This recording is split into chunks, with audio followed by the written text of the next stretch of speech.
Assalamualaikum warahmatullahi wabarakatuh. Halo semua, kembali lagi di channel Rederman Hua. Kali ini Mimin akan melanjutkan sebuah komik yang berjudul Balas Dendam Sang Pangeran Bajingan. Dan apabila kalian masih bingung dengan alur ceritanya, kalian bisa cek deskripsi atau langsung saja menuju playlist yang ada di halaman channel ini untuk memulainya dari part 1. Tanpa basa-basi lebih jauh, mari kita masuk di part 2. Cerita dimulai. Dikisahkan 1 abad yang lalu, Kekaisaran Baril saat ini hampir tidak memiliki pengakuan terhadap penyihir dibandingkan ketika Ian menjadi seorang kaisar. Bahkan ibu kota para bangsawan hanya bisa terhubung dengan mereka, itu pun jika mereka beruntung. Apalagi bocah ini yang sama sekali tidak pernah mengetahui akan hal itu, dan itu membuatnya merasa ketakutan. Kemudian tepat di belakangnya terlihat Pak Tua Molin telah membuka pintu ruangan itu. Ia memanggil mereka untuk menikmati cemilan bersama. Akan tetapi Molin begitu terkejut ketika ia melihat sesuatu yang sangat luar biasa di dalam ruangan itu. Ketika Molin menghadap Ian, ia melihat bahwa Ian telah bermandikan sinar matahari. Bahkan sinar itu telah menyinari seluruh ruangan itu.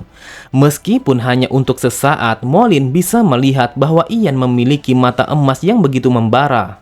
Sang kepala keluarga yang bernama Derga ini begitu heran. Entah kenapa Molin langsung bersikap canggung seperti itu.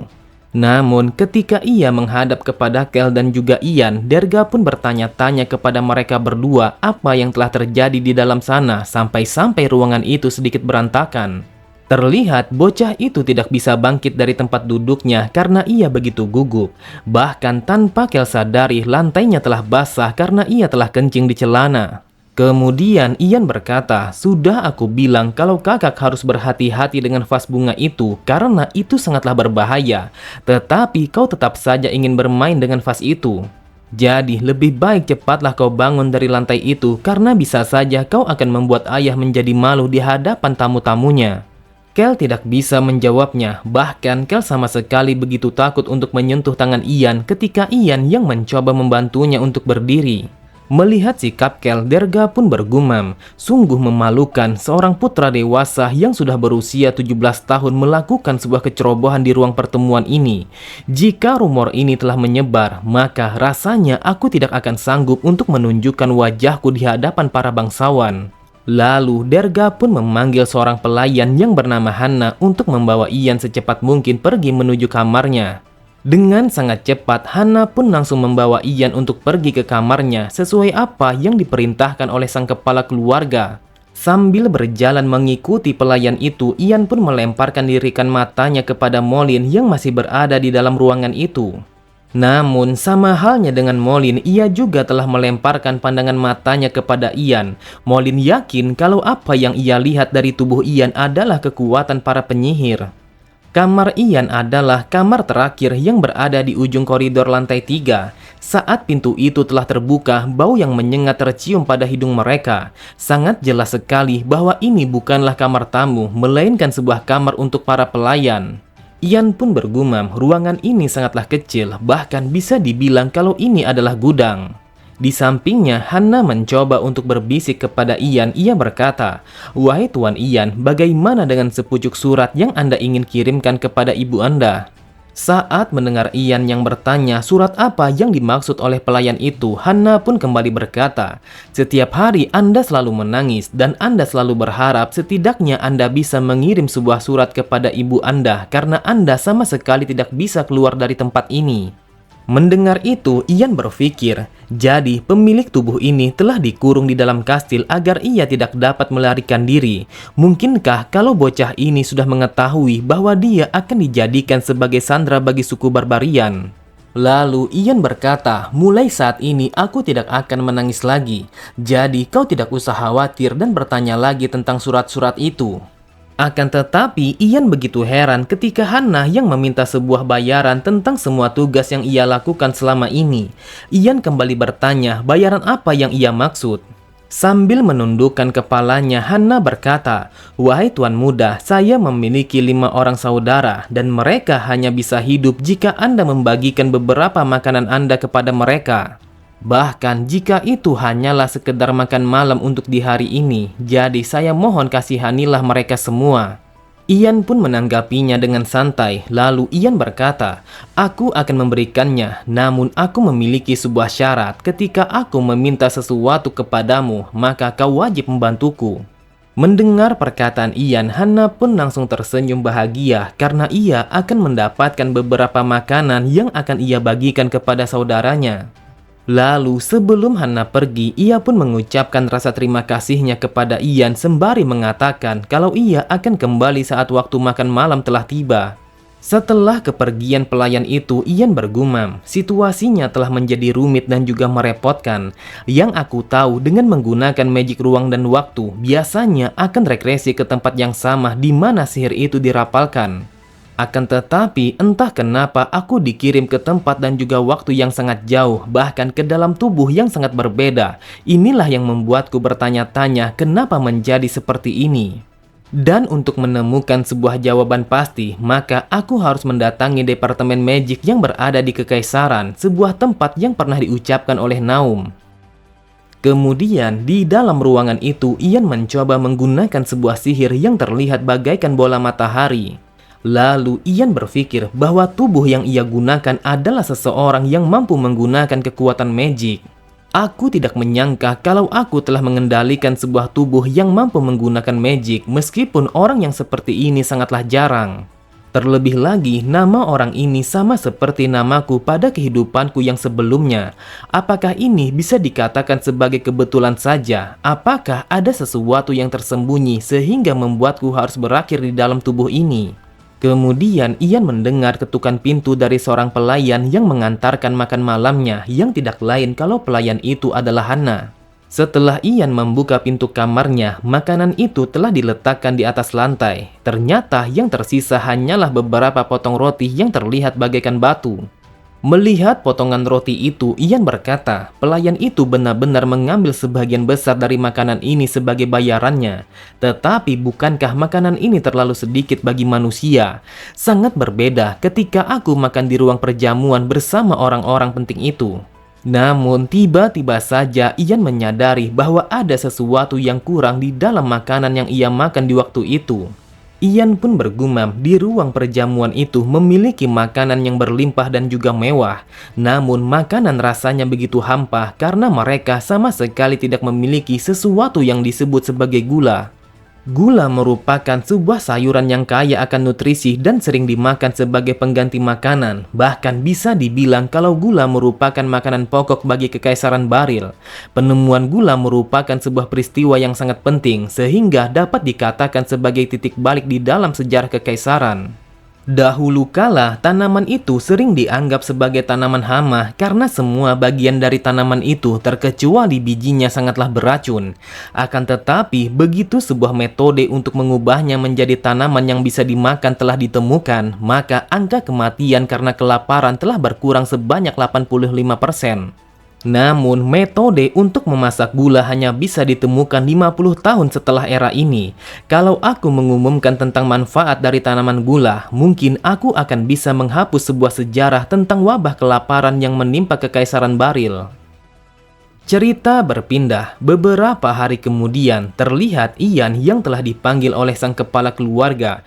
Derga mengatakan bahwa ada perjamuan dalam 2 hari ke depan. Mereka adalah Tuan Molin yang datang dari ibu kota bersama para asistennya. Ian pun berkata, aku akan menjaga sikapku dengan baik agar aku tidak mempermalukan keluarga ini. Namun Ian begitu heran ketika Derga yang mengatakan bahwa ibunya telah mengirimkan sesuatu. Itu adalah sebuah kantung putih yang disimpul dengan tali berwarna hijau di atasnya, lalu Derga melemparkannya kepada Ian. Derga berkata, ibumu telah memberikan uang saku dan juga sepucuk surat kepadamu, jadi mintalah kepada gurumu untuk membacakan surat itu. Tetapi dengarkan aku baik-baik, aku akan melihat bagaimana sikapmu nanti ketika kau berada di dalam pertemuan itu.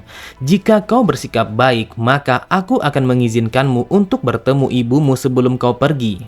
Namun ketika Derga sedang berbicara, salah satu dari pelayannya telah membuka ruangan itu dan ia mengatakan bahwa ada sesuatu yang harus dibicarakan. Derga sama sekali tidak menjawab perkataan orang itu. Yang Derga lakukan hanyalah menatap kepada Ian dengan tatapan mata yang begitu dingin, yang mana tatapan itu diartikan kalau Ian harus menunggu. Lalu, karena tidak ada lagi yang ingin ia bicarakan kepada Ian, Derga pun langsung bangkit dan pergi menemui pelayan itu. Setelah kepergian Derga, Ian bergumam, lelaki tua itu sungguh sangatlah dingin. Dengan sikapnya yang seperti itu, jujur saja aku merasa kasihan dengan ibu anak ini. Kemudian, Ian melihat setumpuk dokumen yang berada tepat di atas meja Derga. Meski dokumen yang sedang ia kerjakan masih tersebar di atas mejanya, Derga sama sekali tidak khawatir karena yang ia tahu bahwa Ian sama sekali buta huruf dan juga tidak mampu untuk membaca tulisan-tulisan itu. Secara perlahan, Ian pun mengambil lembaran dokumen itu dengan selembut mungkin agar ia tidak merusak dokumen itu. Terlihat Ian pun langsung mengerutkan kedua keningnya setelah ia membaca isi dari dokumen itu. Ia berpikir, seperti yang aku duga, Derga memiliki lebih banyak tentara daripada yang bisa ia tangani. Ukuran wilayah kekuasaan keluarga Fras akan secara optimal hanya mampu menopang sekitar 300 tentara tanpa memberikan beban terhadap sumber daya mereka. Namun apabila dihitung dengan pengeluaran jatah makanan, maka jumlahnya mungkin saja bisa berkisar antara 2.000 hingga 3.000 orang tentara. Selain itu, pajak yang diberikan kepada para penduduk wilayah ini 2 kali lipat lebih banyak daripada yang ditetapkan oleh ibu kota. Mungkin inilah alasannya mengapa suku Tianle menghapus keluarga ini dari dataran bumi. Derga berusaha untuk memalsukan semua dokumen yang akan diterima oleh kekaisaran. Mereka telah mengantongi sejumlah uang pajak yang mereka dapatkan dari beban para penduduk, dan mereka merasa kalau mereka telah mampu mempermainkan hukum kekaisaran. Mungkin ini adalah salah satu alasannya mengapa Tuan Moril bersama asistennya jauh-jauh dari ibu kota untuk datang ke tempat ini. Namun tiba-tiba saja Ian menyadari kalau pintu ruangan itu telah terbuka karena Derga telah menyelesaikan pertemuannya bersama pelayan itu.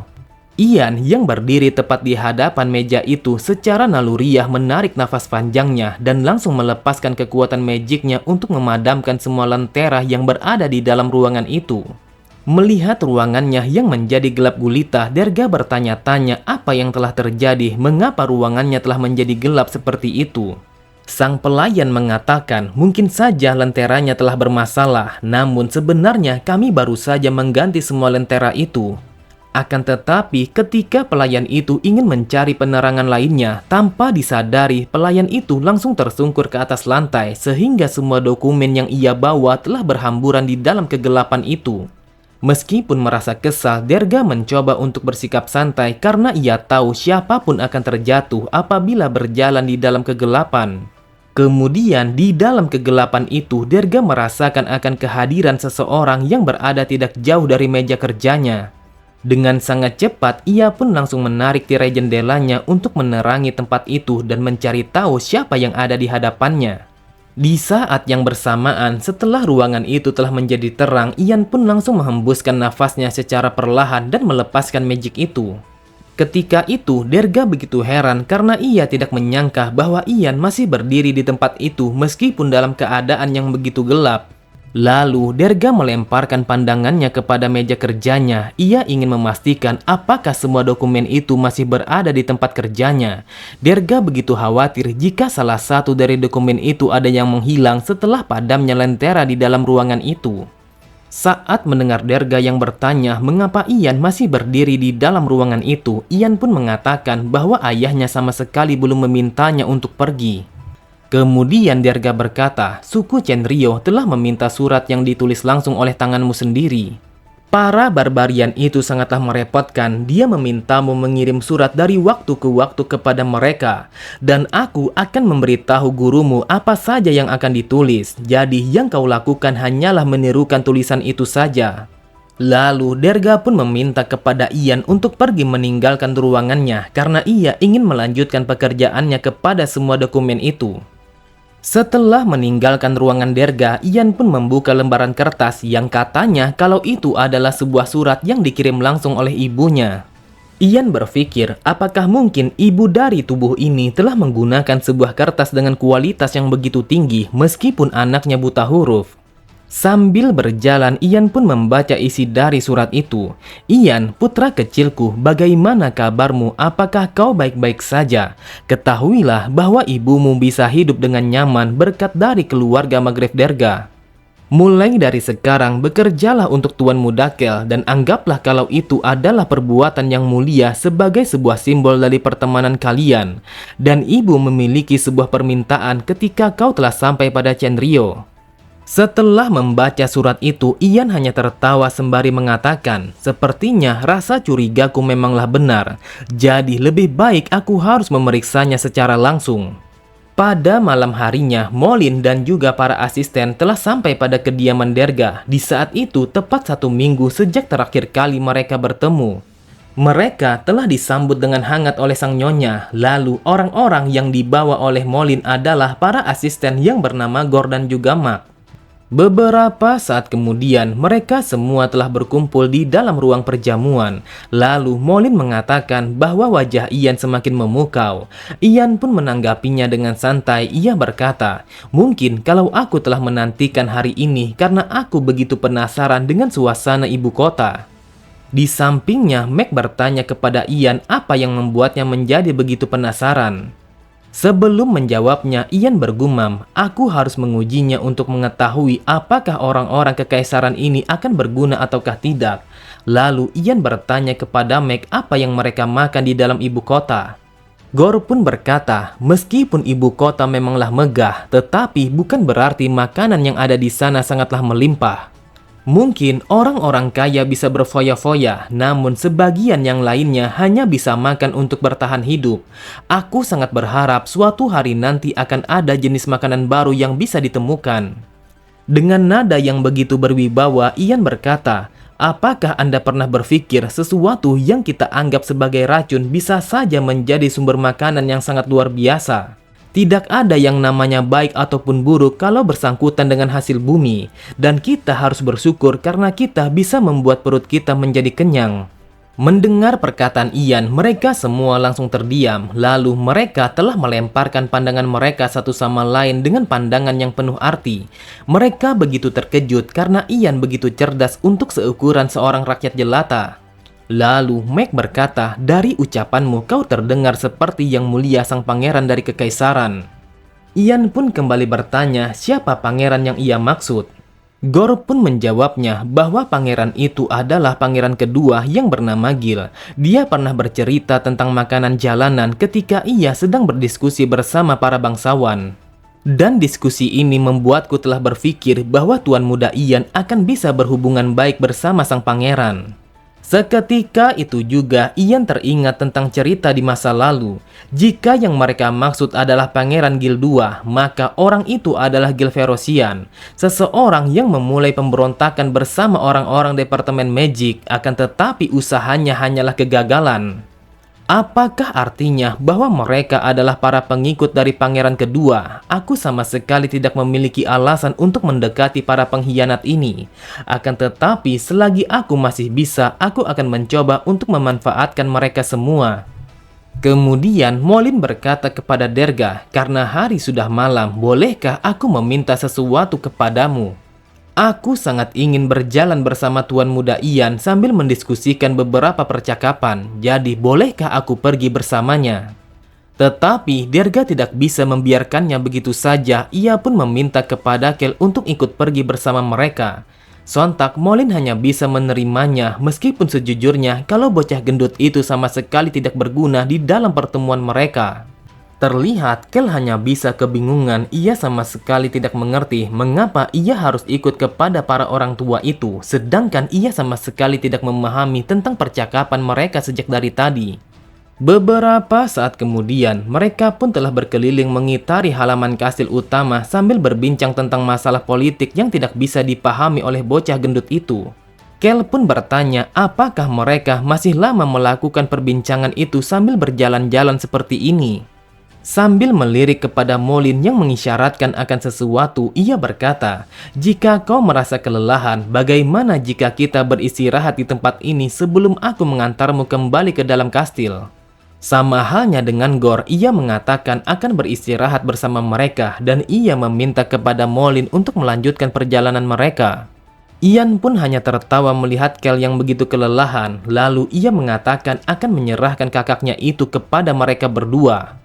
Kemudian setelah mereka berdua berjalan cukup jauh, Mollin berkata, "Wahai Tuan Muda, aku telah melihat kalau matamu telah berubah menjadi warna emas dan itu bagaikan sinar matahari. Bolehkah aku bertanya, apakah kau merupakan pengguna kekuatan magic?"